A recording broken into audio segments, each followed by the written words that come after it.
વાત રાજકારણની કરી લઈએ।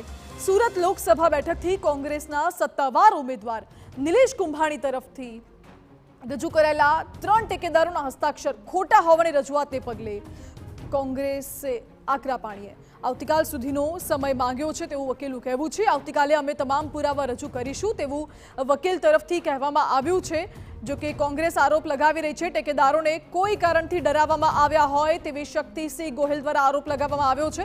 જો કે વકીલે કહ્યું છે કુંભાણી વિવાદમાં કોંગ્રેસના વકીલનું કહેવું છે કે આવતીકાલ સુધીમાં તમામ પુરાવા રજૂ કરીશું। આવતીકાલ સુધીનો સમય અમે લોકોએ માંગ્યો છે અને આ બાબતે શક્તિસિંહ ગોહિલે પણ કહ્યું છે કે કોંગ્રેસના ઉમેદવારને ડરાવવામાં આવી રહ્યા છે। સુરત કોન્સ્ટિટ્યુન્સીના નોમિનેશન પેપર ફોર્મ જે નિલેશભાઈનું ભરાણું છે એમાં સવારે 11 વાગે ઓબ્જેક્શન લેવામાં આવ્યા છે કે એમના 3 ટેકેદારો જે છે એમાં એક એમના સગા બનેવી છે એમણે એવું સોગંદનામા પર જાહેર કર્યું છે કે આ સિગ્નેચર અમારી નથી, નિલેશના ફોર્મમાં અમે કોઈએ ઠેકેદાર તરીકે સહી કરી નથી, અમે કલેક્ટર ઓફિસમાં આવ્યા નથી। એ અમે કોઈ પણ જઈએ એની પહેલાં આ 3 જણાને કલેક્ટર ઓફિસમાં લાવવામાં આવ્યા, એફિડેવિટની કોપી રજૂ કરીને એ લોકો ગુમ થઈ ગયા।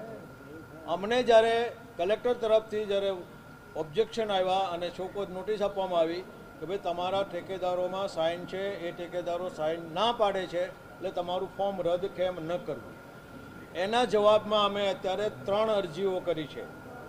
એક, અમને બંધારણમાં અને કાયદામાં જોગવાઈ છે કે 24 કલાકનો વાંધા સામે રજૂ કરવાનો અવકાશ મળે, જે મને આવતીકાલે સવારે 9 વાગે આ વાંધાનું હિયરિંગ રાખ્યું છે।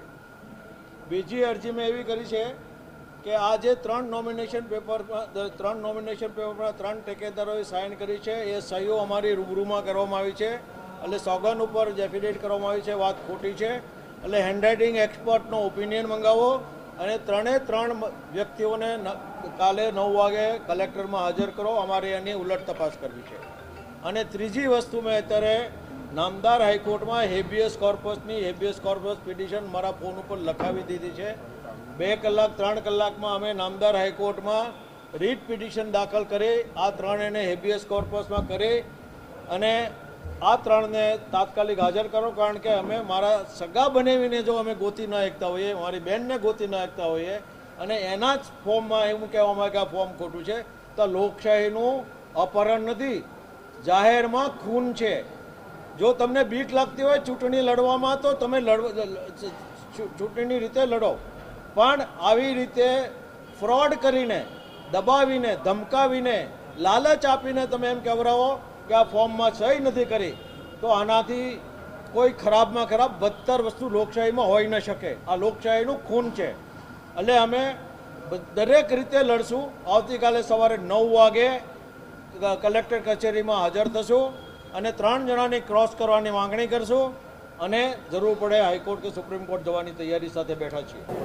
અમને કલેક્ટર સાહેબે નોટિસ આપી છે કે એ બાબતે તમે ખુલાસો કરો અને એની સાથે જે એફિડેવિટ ટેકેદારોએ કરી છે એની અમને નકલો આપી છે।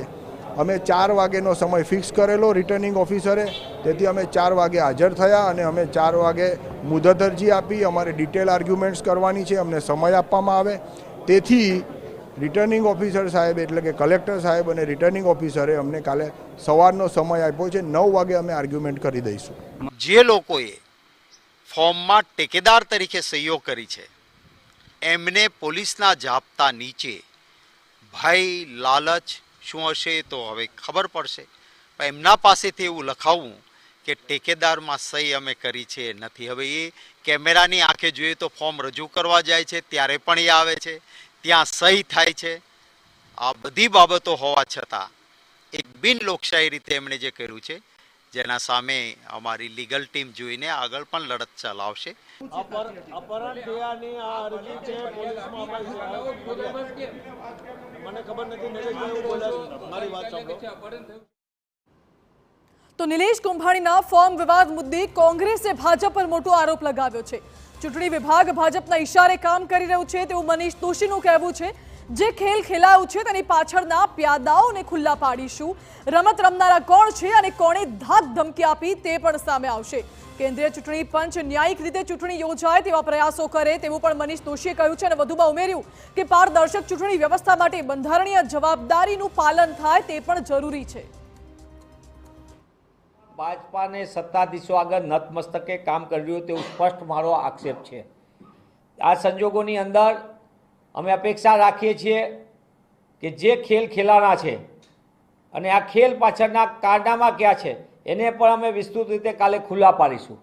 આ સમગ્ર બાબતની અંદર રમત રમનારા કોણ છે, કઈ રીતે ધાક ધમકીનો ખેલ થયો હતો એ પણ આપણી સામે આવશે.